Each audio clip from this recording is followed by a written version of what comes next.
are you? I am Steve. Okay. This guy is such a toolbag.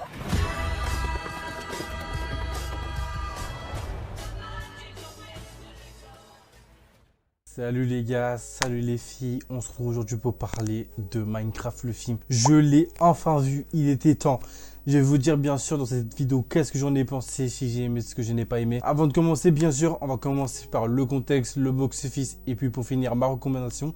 Et en fin de vidéo vous retrouvez ma partie spoiler plus la tier list. Donc maintenant que tout est dit, commençons. Bon déjà les gars, avant de vous expliquer un peu le contexte du film, déjà je vous avoue que je m'attendais pas qu'un jour de ma vie, j'allais me retrouver devant une caméra à vous expliquer le contexte du film Minecraft. Déjà ça je trouve c'est une dinguerie. Mais franchement, avant de vous dire si j'ai aimé ou pas aimé, je voudrais déjà poser les bases entre vous et moi. Franchement, j'ai vu les avis du film avant de le voir et franchement, même moi, avant d'aller voir le film, j'étais assez sceptique. Je dis franchement, on part sur de très mauvaises bases, un film Minecraft et franchement, même le trailer me donnait pas envie et je vais vous dire ce que j'en ai pensé. Et franchement, ça passe. Franchement, ça passe. Je vous jure que j'aurais pu penser que le film allait être pire, mais franchement, ça passe. Et là, de toute façon, mais je vais un peu m'expliquer avant la fin de la partie de nos spoilers. Parce que du coup, on va commencer par le contexte. Mais franchement, je trouve que le film, ça passe. C'est pas la catastrophe qu'on nous a teasé. Franchement, en termes de catastrophe, franchement, il y a ce film-là et ce film-là. Et franchement, j'ai même pas envie de décider à quel point ces films sont juste nuls à chier. Mais franchement, je trouve que ça passe. Et bref, on va commencer par le contexte du film. On commence du coup ce contexte avec nos 4 outsiders qui est du coup Gareth, Henry, Nathalie et Dawn, qui vont spawn dans un endroit assez bizarre, qui est un monde assez cubique, qui est, du coup, vous l'avez deviné, est le monde de Minecraft, auquel ils vont faire la rencontre d'un personnage qui se nomme Steve, auquel ils vont être confrontés à différentes épreuves, dont ils vont être confrontés à affronter le boss d'un endroit qui se nomme le Nether. Donc j'avoue que, bon, raconter le contexte du film Minecraft, c'est assez compliqué, parce que franchement, j'aurais pu vous raconter le contexte que j'ai expliqué, plus un autre, mais je pense qu'en vrai, c'est ce qui ressort le plus du film. C'est vraiment ce qui est raconté tout le long du film. Mais bref. Mais du coup, pour revenir du coup au film, que ce que je disais du coup tout à l'heure, franchement, oui, je trouve que le film passe en vrai de vrai. Malgré que sur certains effets spéciaux ou sur certains mouvements, c'est vraiment mal fait en fait. En fait, sur certains moments, on ressent tout ce qui est fond vert ou effets spéciaux, où tu te dis que franchement, c'est bizarre, tu vois. Après, je me dis que c'est un peu un film familial. Donc je pense que des enfants qui vont voir ça, ils s'en foutent un peu, tu vois. Franchement, ils vont pas s'attarder sur ça. Mais nous, adultes, quand on voit ça, ça nous gêne un peu et c'est un peu chiant. Moi, vous le savez peut-être du coup avec la critique par rapport à Blanche-Neige, que je déteste tout ce qui est comédie musicale. Parce que du coup, oui, que je déteste du coup tout ce qui est comédie musicale. C'est pour ça que dès qu'il y a des moments dans des films où on peut retrouver de la comédie musicale, ça va un peu me freiner, ça va un peu me gêner. Et c'est ce qu'on retrouve notamment dans le film Minecraft. Et c'est pour ça qu'il y a un moment qui c'est un peu gênant, je trouve. Bref, il y a plein de moments où il y a plein de blagues qu'on pourrait franchement trouver ça gênant et je trouve que ce serait pas déconnant si vous le trouvez gênant. Moi je trouve qu'il y a des moments où j'ai grave trouvé ça drôle, que je sois sur l'acting de Jason Momoa ou celle de Steve, je trouve que franchement ça va. Après peut-être que vous allez trouver ça gênant et franchement je le comprends, parce qu'il y a certains moments où c'est un peu grincé les dents parce que je trouvais ça un peu gênant, mais franchement ça va, tu vois. Franchement la vibe du film est assez bien. Franchement, je vous avoue que quand moi, on m'a teasé un film Minecraft, je pensais exactement à ça. Je m'attendais pas à une histoire sérieuse. Je m'attendais vraiment à une histoire assez loufoque, assez comédie. Donc franchement, je vous avoue que moi, les gars, quand je suis parti voir le film, c'est exactement à ça ce que je m'attendais. Je m'attendais pas à plus, je m'attendais pas à moins. Mais en tout cas, c'est exactement à ça ce que j'attendais. Et franchement, j'ai bien été servi. Et pour le coup, j'ai rien à dire d'autre. Oui. Personnellement, je trouve que le film se respecte vraiment dans la manière dans laquelle le film a été adapté. En regardant la bande-annonce, c'est exactement à ça ce que je m'y attendais. Donc personnellement, je suis ni déçu, ni surpris. Franchement, ça reste un film Minecraft. Je ne m'attendais pas à plus ni moins. Donc personnellement, je ne suis pas surpris, je ne suis pas choqué. Donc on peut maintenant passer du coup à la partie box-office. Pour la partie box-office de ce film réalise un budget de 150 millions. Mais au moment où je tourne cette vidéo, le film réalise un box-office de 371 millions. Ce qui fait que le film a réussi à doubler de son box-office. Donc personnellement, je pense que le film va être rentabilisé. Bien sûr, pour que le film soit rentabilisé, il faut qu'il fasse 150 millions x 3 ou 4. Donc il faut qu'il soit entre 450 millions et 600 millions. Je vous avoue que personnellement, avec les avis qui sortent actuellement par rapport au film, que je ne suis pas sûr que le film réussira à rentabiliser au box-office. Il est à 371 millions. Il faut 450 millions ou même 600 millions pour pouvoir rentabiliser le film. Donc pour moi, c'est pas impossible. Mais je ne suis pas si sûr que ça que le film réussira à rentabiliser ses 450 millions, malgré que je trouve que le film, franchement, même si j'ai bien aimé le film, faut se l'avouer que je ne trouve pas que ce soit le genre de film qui mérite d'être rentabilisé au box-office.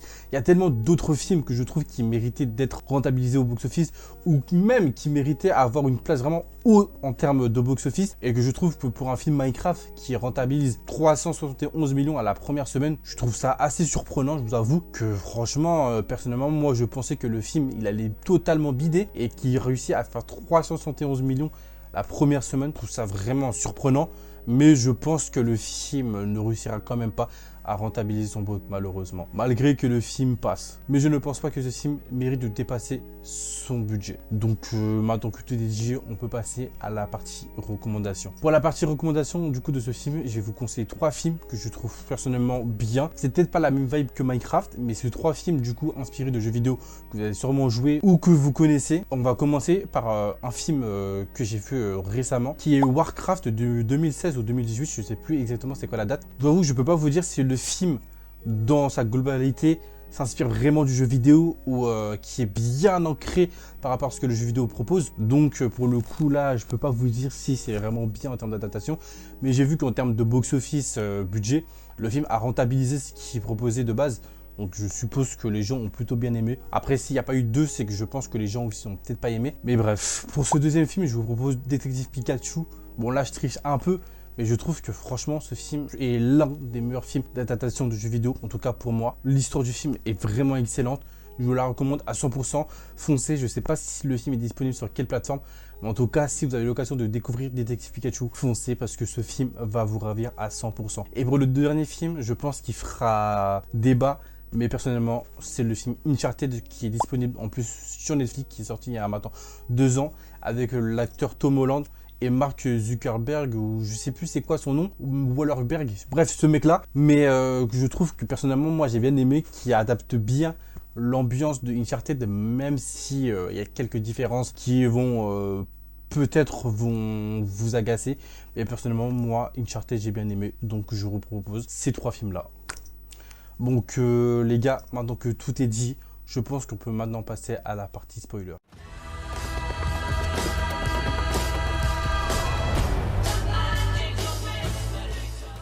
Bon du coup les gars, pour cette partie spoiler, on va commencer par le personnage de Gareth et le personnage de Steve, que je trouve assez gênant, mais personnellement ça ne me dérange pas, parce que c'est assumé par les réalisateurs. Donc personnellement, si ça aurait été vraiment forcé, mais vraiment forcé, je pense que ça m'aurait cassé la tête.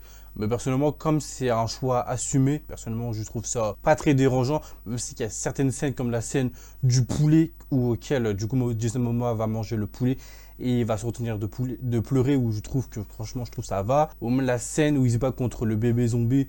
Bon, des scènes comme ça, en fait, c'est plein de scènes comme ça où je trouve que c'est pas totalement nécessaire à l'intrigue ou même à l'histoire, mais ça rajoute un plus, c'est assez fun, c'est assez drôle, et personnellement, moi, ça ne me dérange pas. On a aussi le personnage de Nathalie, joué par Emma Myers, que je trouve assez mis en retrait par rapport au personnage de Henry, ou même le personnage de Steve, ou de Jason Momoa, du coup, Gareth, que je trouve qu'ils sont assez mis, du coup, en retrait, même avec le personnage de Dawn. Donc, personnellement, assez...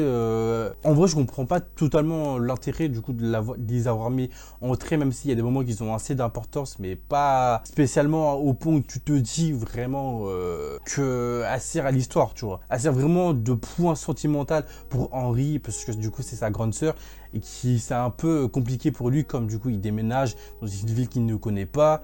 Ok, ils essayent du coup de se faire des amis, mais ils n'y arrivent pas. Et que elle, Nathalie, se doit du coup de s'occuper de son petit frère, comme sa mère du coup est décédée. Mais je trouve que l'alchimie des deux personnages fonctionne, mais le fait qu'elle soit assez mise en retrait, je trouve ça assez dérangeant. Mais bon, ce n'est pas un point clé ou un point important dans l'histoire, donc franchement, on peut passer outre. Même on voit le personnage de Dawn, que je trouve assez inutile durant le film. Mais bref, ça c'est autre chose. Je voulais aussi revenir sur certains moments du film où par exemple Henry ou Steve vont craft des choses, où on voit que ça s'inspire du jeu vidéo, mais pas totalement, vu qu'il y a des choses qui vont craft qui ne sont pas du tout dans les jeux vidéo et qui sont totalement inventées par les réalisateurs. Ça, c'est quelque chose qui pourrait en vrai déranger les joueurs du jeu, mais pour ceux qui ne jouent pas spécialement au jeu, En vrai, ce n'est pas totalement dérangeant, mais je peux comprendre les gens qui sont agacés par rapport à ces choix scénaristiques-là. Mais je trouve qu'en vrai, ça peut aller. Il y a des moments où, franchement, c'était plutôt pas mal. Que ce soit du coup le combat final avec du coup, j'ai oublié comment ça s'appelle, mais les gardiens qui... Entre les gardiens du village là, je sais plus ça s'appelle comment ces mobs là, et du coup les pinglins. Donc franchement je trouve un combat assez drôle en vrai de vrai, c'était plutôt pas mal. Mais comme je l'ai dit juste avant, il y a des choses scénaristiques que je ne comprends pas, comme le fait que les pinglins au soleil se transforment en zombies, ce qui n'est pas du tout ça dans le jeu original. Si je dis pas connerie, dans le jeu original, les pinglins ne se transforment pas, ou même le soleil ne leur fait rien. Donc ok, bon, des choix scénaristiques comme vous voulez, mais bon, personnellement, moi je comprends pas ce genre de choix là. Mais bref, avant de terminer cette vidéo, je voulais revenir sur certains moments que j'ai trouvé assez what the fuck. C'est des moments de l'histoire assez tertiaires et qui sont assez impactants et assez importants en vrai d'en parler. Que ce soit le villageois qui vient dans le monde réel et qui rencontre du coup la vice principale. En fait, juste ça. En fait, je voulais que je vous dise quoi de plus. Juste mon rire, c'est ça en fait. En fait, l'intrigue ne sert à rien. Et juste, en fait, en fait, juste le fait que le zombie, que je raconte, juste le fait que le villageois puisse parler à la fin et que l'autre apprend le langage du villageois et qu'elle se met à parler le langage du villageois. Mais les gars, en fait, au moment où elle se met à parler, mais pour moi, j'ai pris ça pour du racisme. J'ai dit, mais c'est quoi ce bordel, frère? Ça, par contre, c'est un moment où vraiment, j'étais en mode, mais qu'est-ce que je regarde? Il y a plein de moments comme ça où j'étais en mode, mais qu'est-ce que je regarde vraiment? Je regarde quoi comme film, tu vois? Il y a plein de moments qui m'ont fait rire, mais j'étais en mode, mais what? Mais vraiment, juste what? Que ce soit sur le moment où j'utilise du coup le planeur pour voler et tout, où il s'envole, et du coup, t'as Steve qui s'accroche du coup à Gareth. Mais des moments, mais what the fuck? Le moment où même Henry il utilise le jetpack et le jetpack il casse un truc et le truc il tombe dans l'eau, c'est mal fait, mais ouais. En fait, des moments comme ça, mais t'es en mode, mais what the fuck? Vraiment, juste what the fuck? Qu'est-ce que tu regardes? Et c'est peut-être des moments là où les gens se sont dit, mais le film est juste nul à chier en fait.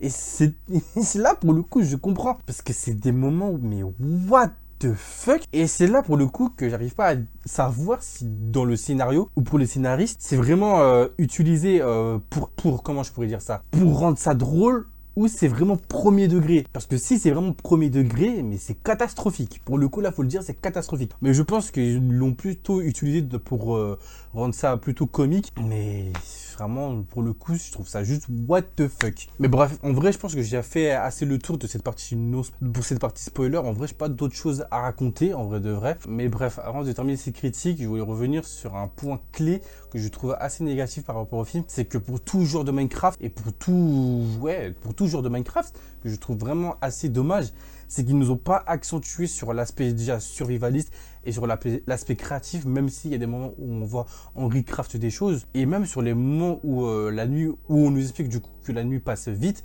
et que du coup ils doivent s'abriter, ou du coup ils créent une forteresse, que je trouve franchement qui c'est assez bancal, mal exploité pour le coup, et que je trouve ça vraiment assez dommage, que ce soit même par rapport à des trucs simples que n'importe quel joueur qui débute dans Minecraft fait. L'armure où il n'y a que Steve qui l'a, alors que c'est un point clé de l'histoire de Minecraft, il n'y a pas l'armure. Et c'est même l'établi en vrai. C'est un truc qu'il n'a pas.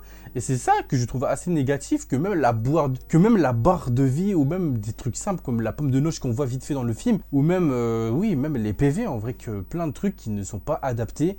Après, c'est un choix scénaristique vraiment dangereux, mais qui est assumé, mais que je trouve ça assez négatif. Et bref, du coup les gars, on va terminer ces critiques du coup par la tier list et puis ma note. Du coup dans la tier list, je pense que je mettrai le film dans ça passe. En vrai, je pense pas que je le mettrai plus haut ou plus bas. En vrai, oui, ça passe. C'est pas une dinguerie, c'est pas une masterclass, mais c'est pas non plus la catastrophe traumatisée. Donc, je pense que le film a vraiment sa place dans cette catégorie-là. Et pour finir, je pense que si je devrais mettre une note du film, j'ai vraiment hésité et je pense que je mettrais un 6,5 sur 10. J'hésitais entre le 6 et le 7. J'arrivais pas à me décider et je pense que je choisirais le 6 sur 10. Donc voilà, les gars, les films, c'est dit à la fin de ces critiques. N'oubliez pas de liker, commenter et partager. On se dit à la prochaine pour une prochaine critique. Salut tout le monde.